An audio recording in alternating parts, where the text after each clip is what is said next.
سلمان فارسی رضی اللہ تعالی عنہ 7 مہینوں کی محنت کے بعد آقا صلی اللہ علیہ وآلہ وسلم اور ان کے ساتھی مسجد نبوی کی تعمیر سے فارغ ہوئے تو ایک بڑا صدمہ آ گیا۔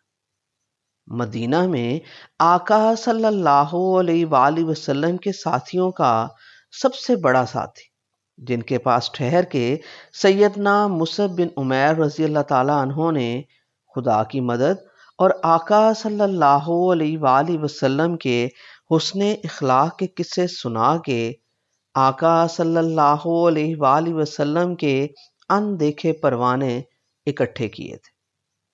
وہ جو 12 نقیبوں میں سے سب سے بلند نقیب النقبہ کے خطاب سے سرفراز ہوا تھا، وہ جس نے پورن ماشی کی رات حلف وفاداری میں عقبہ کی گھاٹی میں سب سے پہلے آقا صلی اللہ علیہ وآلہ وسلم کے دستے مبارک پہ بیعت کی تھی، وہ سیدنا اسد بن زرارہ رضی اللہ تعالیٰ عنہ فوت ہو گئے۔ سب مسلمان سوگوار، آقا صلی اللہ علیہ وآلہ وسلم سب سے زیادہ غمزدہ۔ انہی کو دفنا کے جنت البقیع کے قبرستان میں لوگ بیٹھے تھے۔ مٹی اور پتھروں سے بھرے اس قبرستان میں ایک پتھر پہ آقا صلی اللہ علیہ وآلہ وسلم بھی تشریف فرما تھے۔ ماحول سوگوار اور سنجیدہ تھا، جو بھی آتا وہ اس سوگ کا حصہ بن جاتا۔ مگر ایک نووارد عجیب آیا۔ مرنے والے کی خبر سن کے وہ روایتی دکھ تو چہرے پہ لایا، مگر نگاہیں آقا صلی اللہ علیہ وآلہ وسلم کے رخ روشن پہ گاڑے آقا صلی اللہ علیہ وآلہ وسلم کو عجیب دیوانہ وار پروانے کی طرح دیکھتا گیا۔ ایک لمحے کو شاید آقا صلی اللہ علیہ وآلہ وسلم کو لگا ہو اس نووارد اجنبی کے چہرے پہ جل مرے پروانے اسد بن زرارہ رضی اللہ تعالیٰ عنہ کی پر اشتیاق آنکھیں آ لگی، مگر نووارد چہرے مہرے سے نہ عربی لگتا نہ یہودی، وہ کسی اور دور کے دیش سے آیا لگتا تھا۔ گورا سرخی مائل کھلا رنگ، صاف چہرے کی جلد، بال بھی الگ سے تراشے ہوئے، آنکھوں میں ستارے، ناک ستواں، گردن لمبی، درمیانہ قد اور عمر کوئی 42 سال کے لگ بھگ۔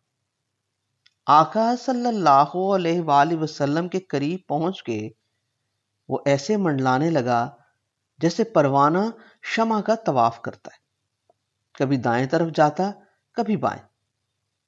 آخر وہ آقا صلی اللہ علیہ وآلہ وسلم کی پشت پہ جا کے کھڑا ہو گیا۔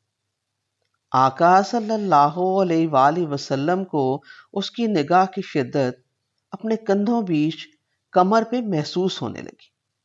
آقا صلی اللہ علیہ وآلہ وسلم کو یاد آیا اس نووارد کو پہلے بھی 2 بار دیکھا ہے۔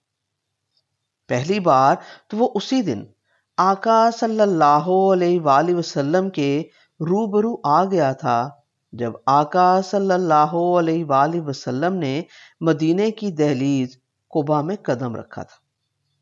وہ شاید قباء میں آقا صلی اللہ علیہ وآلہ وسلم کی دوسری شام تھی جب یہ شخص آنکھوں میں تارے سجائے شوق اور وارفتگی کے عجیب عالم میں اپنے کانپتے سرسراتے ہاتھوں کی ہتھیلیاں کھول کے آقا صلی اللہ علیہ وآلہ وسلم کے روبرو 2 زانو ہوا۔ ہاتھوں میں کچھ کھجوریں تھیں۔ بولا، آقا صدقہ لایا۔ آقا صلی اللہ علیہ وآلہ وسلم نے محبت سے برکت کی دعا دی اور کھجوریں قریب بیٹھے لوگوں کو کھلا دی، خود نہ کھائیں۔ نووارد کی آنکھوں میں چمکتے ستاروں کی چمک بڑھ گئی۔ اس کے چہرے پہ چھایا آقا صلی اللہ علیہ وآلہ وسلم کے لیے پیار اور عقیدت کا خوش خیال خوش قطع ہو گیا۔ پھر وہ چپکے سے چلا گیا۔ آقا صلی اللہ علیہ وآلہ وسلم نے اسی دن محسوس کیا تھا کہ یہ کہیں دور سے آیا۔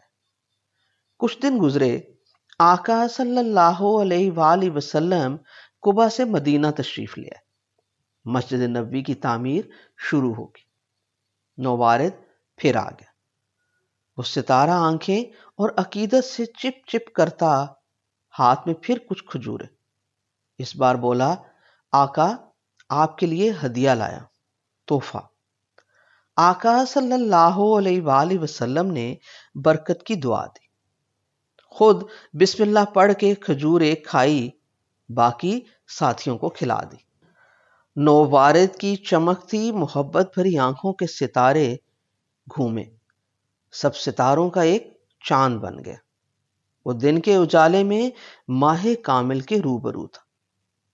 وہ پھر چلا گیا۔ اس بار اس کے چلنے کا انداز فاخرانہ تھا۔ جس دن آقا صلی اللہ علیہ وآلہ وسلم کی قربت میں سب سے پہلے آقا صلی اللہ علیہ وآلہ وسلم کے دستے مبارک پہ بیعت کرنے والا اسد بن زرارہ رضی اللہ تعالیٰ عنہ دوسروں سے پہلے جل گیا، مر گیا۔ کہتے ہیں ان کی گردن میں گلے کے اندر خناق کی بیماری ہوئی، آنن فانن سانس بند ہو گیا، پروانہ جل کے مٹی ہو گیا۔ اس کی مٹی کی ڈھیری پہ دوسرے پروانے مٹی ڈال رہے تھے، اور ایک پروانہ آنکھوں میں چاند سجائے آقا صلی اللہ علیہ وآلہ وسلم کی پشت پہ نظریں گاڑے کھڑا تھا۔ آقا صلی اللہ علیہ وآلہ وسلم سمجھ گئے نووارد کیا دیکھنا چاہتا ہے۔ آقا صلی اللہ علیہ وآلہ وسلم نے کمر سے اپنی اوڑھی ہوئی چادر کا ایک پلو ہٹا دی۔ پیچھے کھڑے پروانے کے حلق سے بلبلاتے بچے جیسی عجیب سی محبت بھری سسکیاں ابھری۔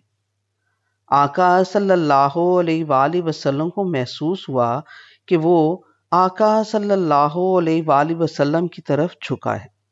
اس کے ہاتھ سرسراتے ہوئے آقا صلی اللہ علیہ وآلہ وسلم کے کندھوں کے پاس ادب سے چھونے نہ چھونے کے تذبذب میں جھولنے لگے۔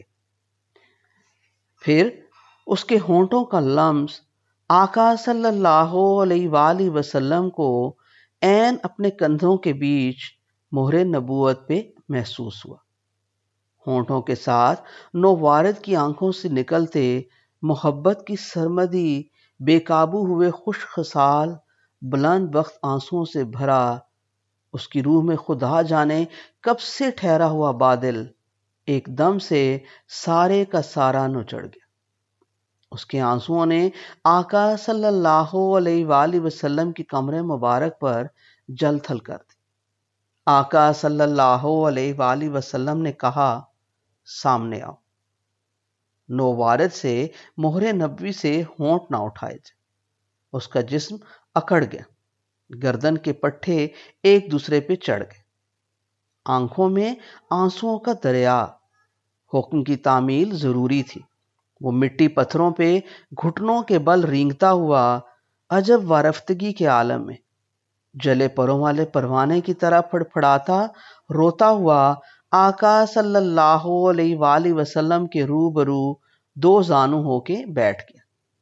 ہاتھ جوڑ کے آنسوؤں سے لبریز نگاہ آقا صلی اللہ علیہ وآلہ وسلم پہ مرکوز کر کے ایسے بیٹھ گیا جیسے کبھی وہ اپنے آتش کدے کے سامنے بیٹھ کے سوچا کرتا تھا کہ اس آگ کے الاؤ میں کبھی تو ماہ کامل اور خورشید دونوں کی ضیاء پاشی دیکھو، اور اپنی روح کو زمین کے پاتال سے اٹھا کے آسمان تک لے جاؤ۔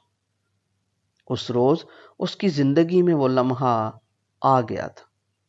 ہاتھ جوڑے جوڑے بڑی مشکل سے اپنی روندھی گردن کے پٹھوں کو سہلا کے وہ بولا، آقا اس لمحے کے لیے میں نے 25 سال کا سفر کیا۔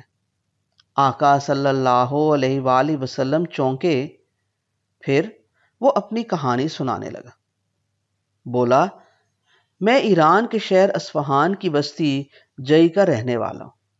باپ دیہی ساہوکار، لمبی اس کی جاگیر، میں اکلوتا بیٹا، لاڈلا۔ مجھے اس نے دھوپ نہیں لگنے دی۔ گاؤں میں آتش کدا میرے باپ ہی کا تھا۔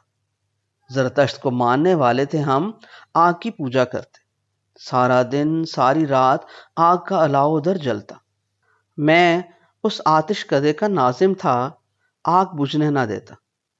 اسی آگ میں نظریں جمائے سوچتا رہتا کہ یہ آگ کیا واقعی ہمارا خدا ہے؟ میرے اندر شک کی چنگاریاں اسی آگ کے الاؤ نے خود چھوڑی، جیسے کان میں کہا ہو میں تو خدا کا ایک حکم ہوں، خدا کو تلاش کرنا ہے تو یہاں وقت برباد نہ کر۔ خدا کا کرنا عجیب ہوا۔ ایک دن میرے باپ کو اپنی جاگیر پر کوئی کام پڑا، وہ کسی اور کام میں الجھا ہوا تھا، مجھے ادھر بھیج دیا۔ راستہ پر لطف، ٹھنڈے برف بھرے پہاڑ، وادیوں میں سبزہ، پھلوں کے باغات۔ میں پہلی بار باہر نکلا تھا، نظاروں میں کھو گیا۔ راہ میں مجھے سریلی گھنٹیوں کی آوازیں سننے کو ملی۔ ناقوس کی آواز نے مجھے اپنی طرف کھینچ لیا۔ ایک خوشحال ہریالی کی گود میں برف کی چھت کے نیچے ایک پروقار عمارت تھی۔ اس کے مینار کی کنی پہ کراس ایستادہ تھا۔ لوگ بڑے باسلیقہ خوش ادائی سے اس کے سجے ہوئے منقش دروازے سے اندر جا رہے تھے۔ میری عمر کے نوجوان بھی، بوڑھے، بچے اور خوش آہنگ عورتیں بھی۔ میری عمر 16-17 سال تھی۔ دیکھا دیکھی میں بھی دروازہ پار کر گیا۔ اندر لوبان کی خوشبو اور تازہ پھولوں کی مہک تھی۔ پھر وہاں بیٹھ کے وہ لوگ خوش الحانی سے مناجات پڑھنے لگے۔ وہ ایک خدا، اس کے رسول علیہ السلام اور رسول علیہ السلام کی والدہ مریم علیہ السلام کی توصیف کرنے لگے، اور نبی علیہ السلام کے کہے نیک کاموں کی ترغیب دینے لگے۔ مجھے وہ ماحول بہت پسند آیا۔ میرے دل سے باپ کا بتایا جاگیر کا کام نکل گیا۔ شام تک میں وہیں رہا۔ لوگ اٹھ کے چلے گئے، میرا اٹھنے کا جی نہ چاہا۔ پھر اس گرجا کے پادری نے محبت سے میرا حال پوچھا، کون ہو؟ اب گھر جاؤ۔ میں نے کہہ دیا جو دل میں تھا کہ آتش پرست ہوں، اب وہاں دل نہیں لگتا، اپنے پاس ہی رکھ لو۔ وہ میرے باپ کے دبدبے اور عتاب سے ڈر گئے۔ بولے یہاں تمہیں تمہارے باپ سے ہم نہ بچا پائیں گے۔ دور ملک شام کے شہر دمشق میں ہمارا بڑا چرچ ہے، کوئی قافلہ ادھر گیا تو ساتھ کر دیں گے، ابھی جاؤ۔ میں گھر آ گیا۔ باپ نے ڈانٹا، کدھر رہے؟ جو کام کرنے بھیجا تھا وہ بھی نہیں کیا۔ میرے اندر سچ کہنے کی قوت آ گئی تھی۔ کہہ دیا اب آتش کدے میں مزید آگ نہیں جلانی، اپنی روح میں چانن کرنا ہے۔ گھر میں طوفان آ گیا، ڈانٹ ڈپٹ ہوئی، مارا پیٹا بھی گیا۔ آخر جب نہ مانا تو باپ نے پاؤں میں زنجیر ڈال کے ایک کمرے میں بند کر دیا۔ لاڈلا تھا، کھڑکی بند نہ کی۔ ایک روز کھڑکی سے مجھے اسی گرجے کا ایک بندہ نظر آیا۔ وہ میرے جنون کا بھیدی تھا۔ سارا قصہ سنایا اور کہا کسی طرح نکال کے دمشق پہنچا دو۔ اتفاق سے اگلے دن ایک قافلہ ادھر نکلنے والا تھا۔ وہ رات کو آئے، زنجیر توڑی اور کھڑکی سے نکال کے مجھے قافلے میں چھوڑ آئے۔ لمبا راستہ تھا، راہ میں عجوبے، پہاڑ، وادیاں، دریا اور صحرا۔ دمشق پہنچ گئے۔ وہاں پادری لوگوں سے خوب مال بٹورتا، لوگوں سے جھوٹے وعدے کرتا، لوگ اس سے خوش، بہت مال و زر اسے دیتے۔ میں تو دن رات وہیں رہتا، دیکھ لیا کہ سارا مال و اسباب وہ مٹکوں میں بھر کے کہاں چھپاتا ہے۔ دخل نہیں دیا اس کی کسی بات میں۔ اللہ کا کرنا کیا ہوا، ایک رات وہ مر گیا۔ اگلے دن ساری بستی والے غمگین ہوئے پہنچے اور اس کی عظمت، دیانت، سادگی اور نیک نیتی کے قصے بیان کرنے لگے۔ مجھ سے رہا نہ گیا، آخر جھوٹ کب تک چھپاؤں؟ پھر جو چھپے ہوئے خزانے لوگوں سے اینٹ کے مرحوم نے جمع کر کے دفنائے ہوئے تھے، وہ اصل لوگوں تک کیوں نہ پہنچے؟ کیوں میں نے ان لوگوں کو ان جگہوں کی نشاندہی کر دی۔ باقی کی باتیں پھر وہ خود سمجھ گئے۔ نیا پادری بھی شاید مجھ سے ڈر گیا، بولا تم سچ کے متلاشی ہو۔ شمالی عراق میں دجلہ کنارے جہاں کبھی بابل اور نینوا کی قدیم تہذیب میسوپوٹیمیا ہوتی تھی، وہاں اب ایک شہر ہے موصل، ادھر جاؤ۔ وہاں کا لاٹ پادری تمہاری سچ کے راستے میں بہتر تربیت کرے گا۔ مدتوں کے سفر کے بعد میں موصل پہنچ گیا۔ لاٹ پادری سچ مچ ہیرے کے دل اور اجلی روح والا تھا۔ خوب اس کی خدمت کی۔ ایک بار وہ بیمار ہوا تو بولا، شاید نہ بچوں، تم ایک سفر اور کرو۔ آج کے ترکی شہر کے سرحدی علاقے میں وقت کی رومی سلطنت میں ایک شہر تھا نسبین، ادھر بھیج دیا گیا۔ وہاں کے پادری کی بھی مدتوں خدمت کی۔ وہ خوش ہوا، میرے اندر سچ اور حق جاننے کا سچا جذبہ دیکھ کے اپنے گرو کے پاس بہت دور رومی سلطنت کے اندر ہی مصر کے شہر اموریا بھیج دیا۔ اموریا کے لاٹ پادری کے روشن چہرے پہ خیر اور سلامتی بانٹنے کے ڈھیر لگے ہوئے تھے۔ میں نے خدمت سے اسے جیت لیا۔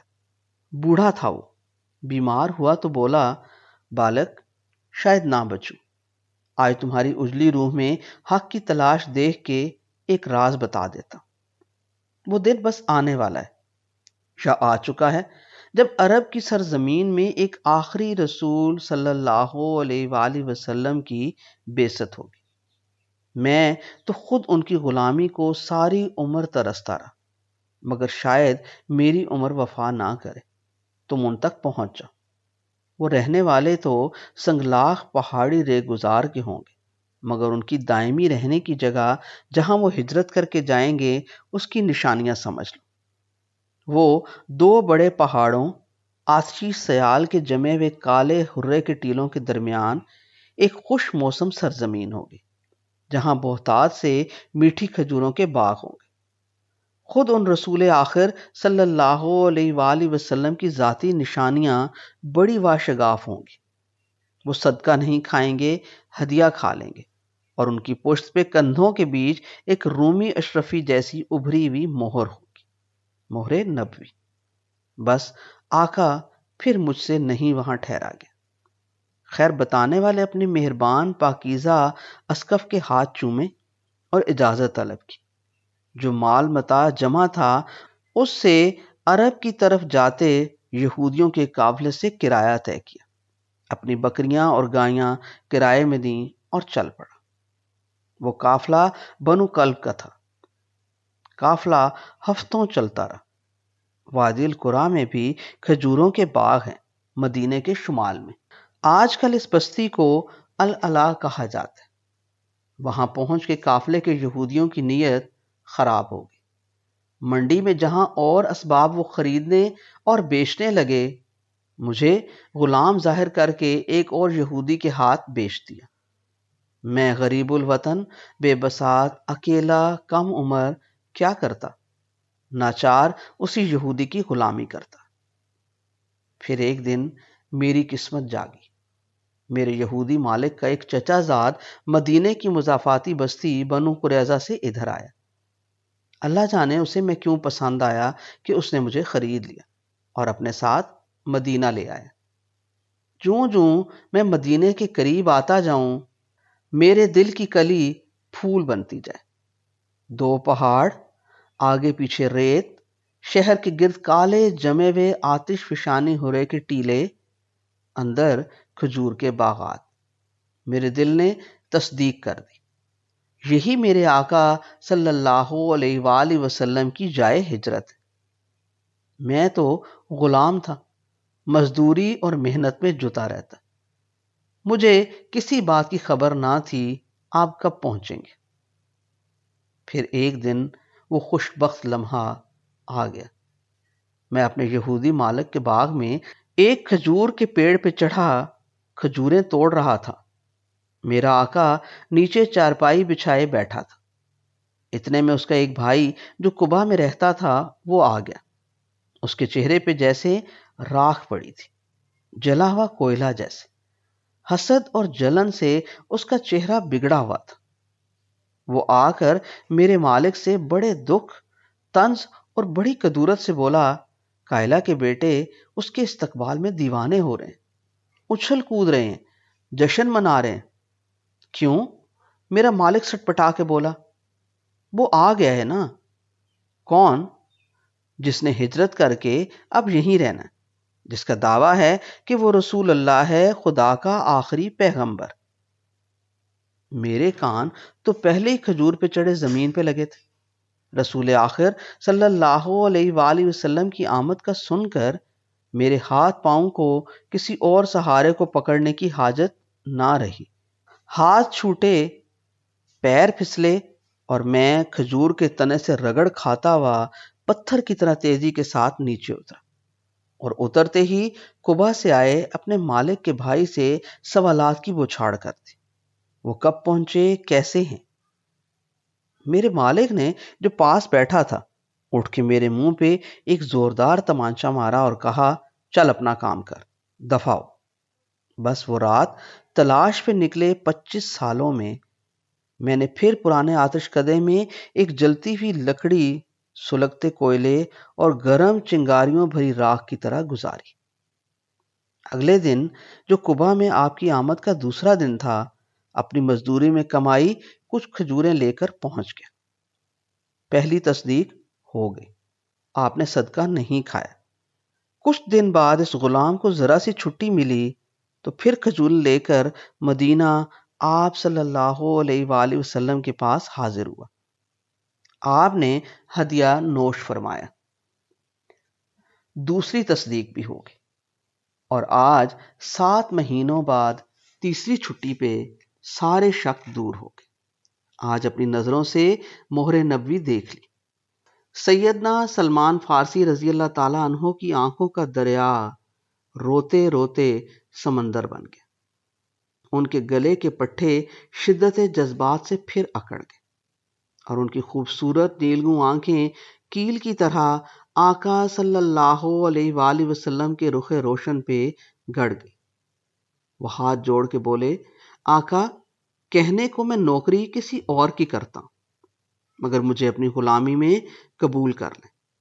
میں نے ساری زندگی کے ہر سفر میں آپ کی تلاش میں قدم اٹھائے۔ آقا، میں آپ کی رسالت اور آپ کے خدائے واحد پہ ایمان لایا۔ آقا صلی اللہ علیہ وآلہ وسلم نے انہیں خیر و برکت کی دعا دی۔ وہ پروانہ تو بہت دور سے آگ کا الاؤ چھوڑ کے ہزاروں میل کا سفر طے کر کے 4 صدی کی مسافت کے بعد پہنچا تھا۔ اس کے عشق کی شدت تو وہی سمجھ سکتا ہے جو اس طرح کے راستوں سے گزر کے منزل تک پہنچا۔ اگلے 4 سال تک اس کے یہودی مالک نے اسے اپنی غلامی سے نہ چھوڑا۔ غلام کو جب سانس لینے کی فرصت ملتی، وہ اپنے حقیقی آقا صلی اللہ علیہ وآلہ وسلم کے قدموں میں آ بیٹھتا۔ ایک دن پھر آقا صلی اللہ علیہ وآلہ وسلم نے فرما دیا، سلمان، اپنے یہودی مالک سے گردن چھڑاؤ، طے کرو وہ کیا قیمت مانگتا ہے۔ ساتھی مسلمانوں کو بلا کے بھی آقا صلی اللہ علیہ وآلہ وسلم نے کہہ دیا، اپنے بھائی سلمان کی مدد کرو۔ یہودی مالک کے کان میں بھی خبر پڑ چکی تھی۔ اس نے اپنے اندازے سے اتنی بڑی رقم اور دیگر شرائط کا اظہار کیا جو اس کے خیال میں پورا ہونا ناممکن تھا۔ کہا، 40 اوقیہ سونا کھرا، ساتھ 300 پودے کھجور کے لگا کے دو تو آزاد۔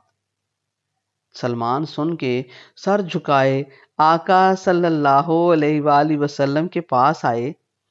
آقا صلی اللہ علیہ وآلہ وسلم کے پاس اسی دن کوئی ہدیہ میں ایک سونے کی ڈلی لایا تھا۔ آقا صلی اللہ علیہ وآلہ وسلم تو ہر ہدیہ بانٹ کے خالی ہاتھ گھر جاتے تھے۔ فرمایا، سلمان، تیری آزادی کا انتظام خدا نے تیرے یہاں آنے سے پہلے کر دیا۔ یہ لو سونا۔ ایک انڈے کے سائز کی وہ سونے کی ڈلی تھی۔